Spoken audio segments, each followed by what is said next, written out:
Hey everybody, welcome back to Calvin Corp. Today we're going to do a deck profile on Edgar Markov, everybody's most favorite vampire. First of all, disclosure, this is not a cheap deck to build. Basically, we have our commander to start off, Edgar Markov. 3 red, white, black. Legendary creature, Vampire Knight. He's famous for his eminence ability. Whenever you cast another vampire spell, if Edgar Markov is in the command zone or on the battlefield, create a 1/1 black vampire creature token.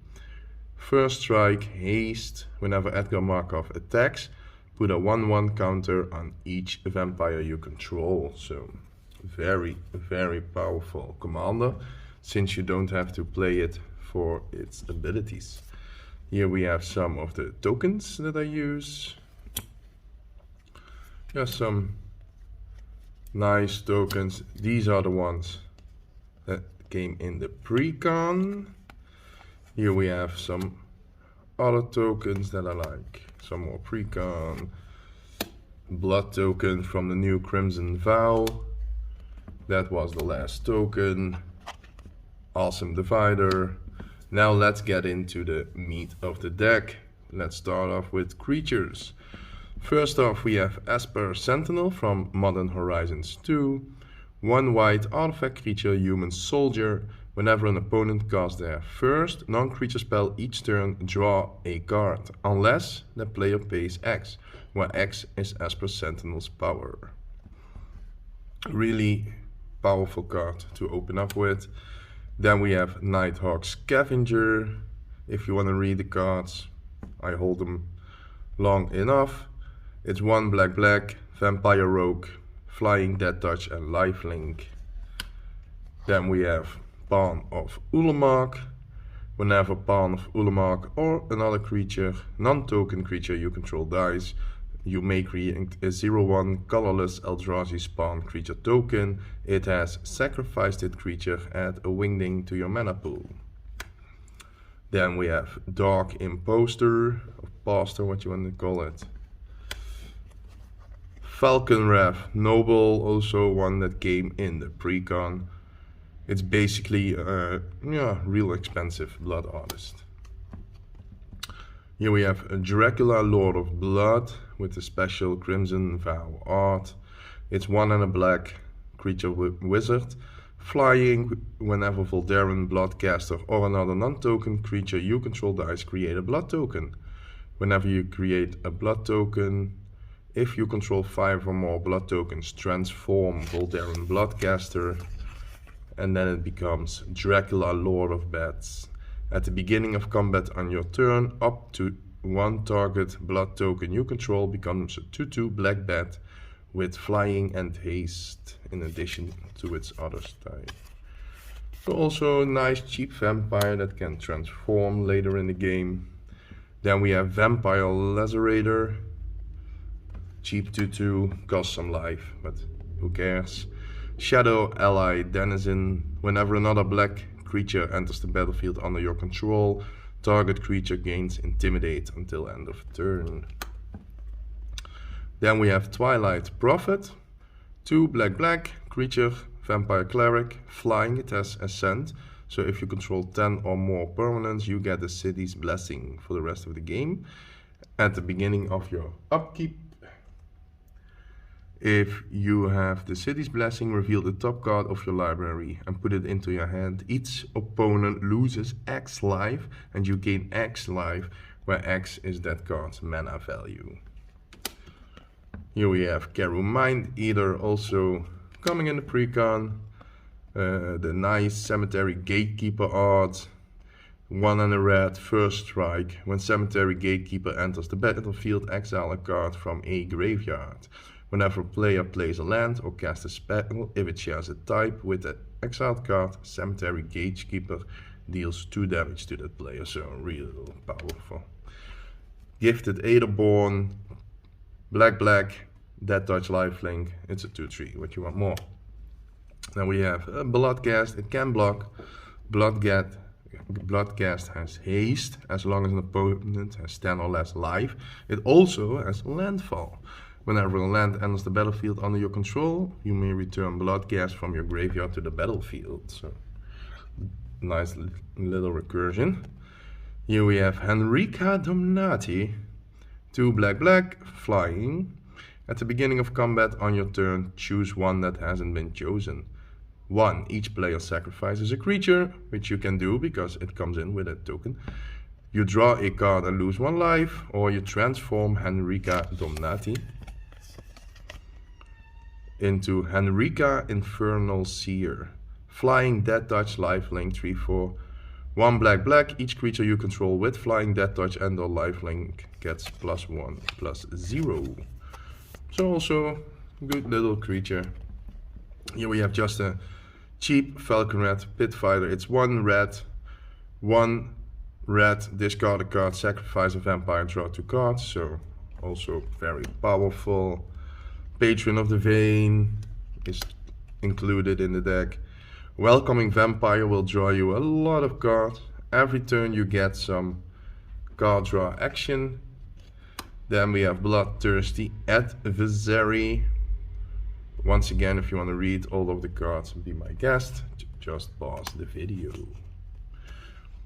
I'm just lining out the things I like most. Another one, the Rune Sage. Very strong. Little board control. Dominating Vampire. Then we have Captivating Vampire. Other vampire creatures you control get +1/+1. So a little lore there.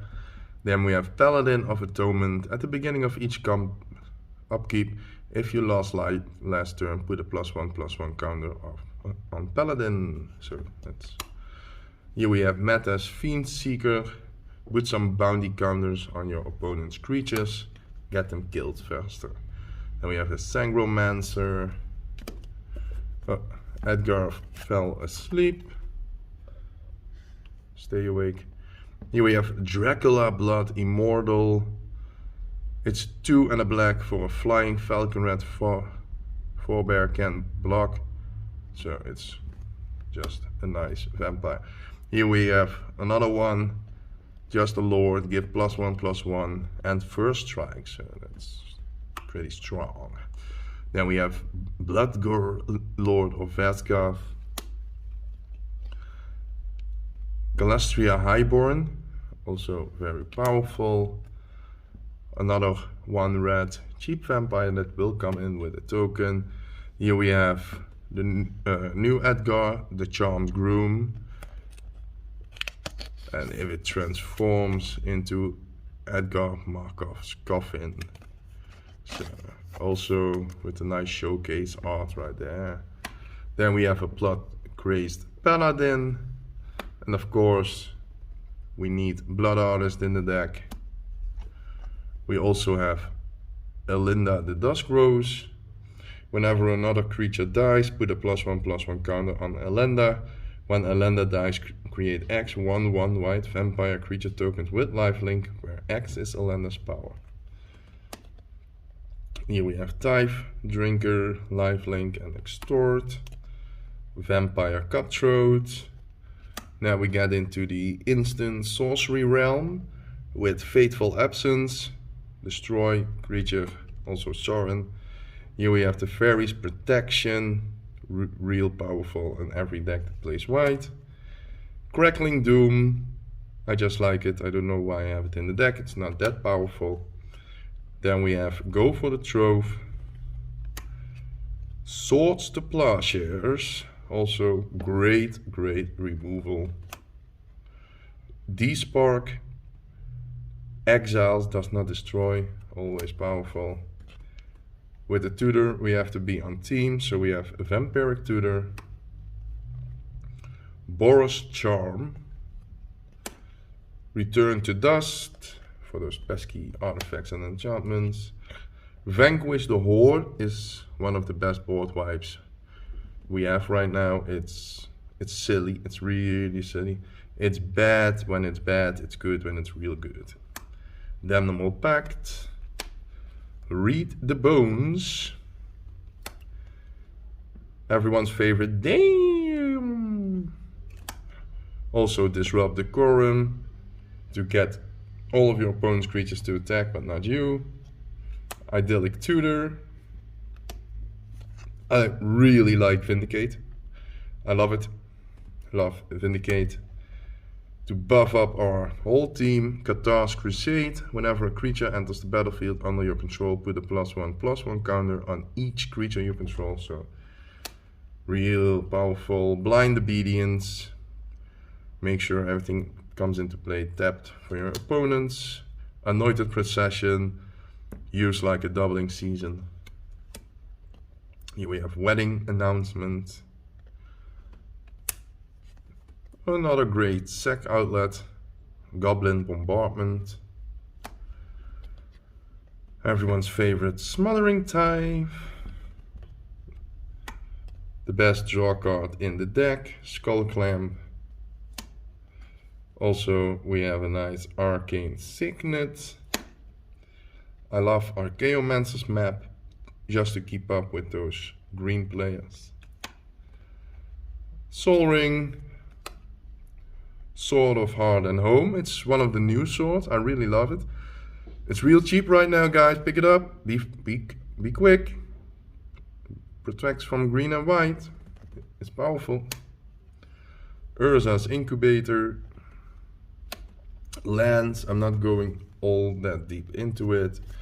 So basically what I run for my land count. We have a command. Let's do it the same way.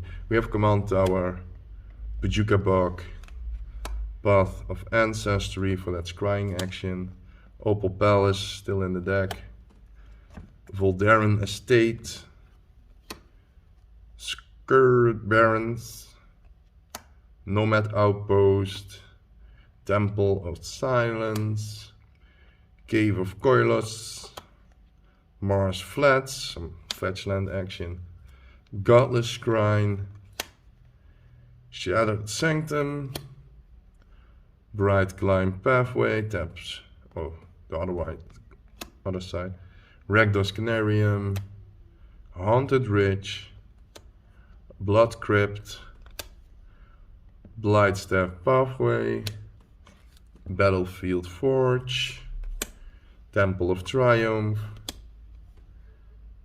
Sacred Foundry, Needle Verge Pathway, Sundown Pass, and for my basics we have 1, 2, 3 mountains, 1, 2, 3 plains, and 3, 6, 7, 8 swamps. That's the deck, guys.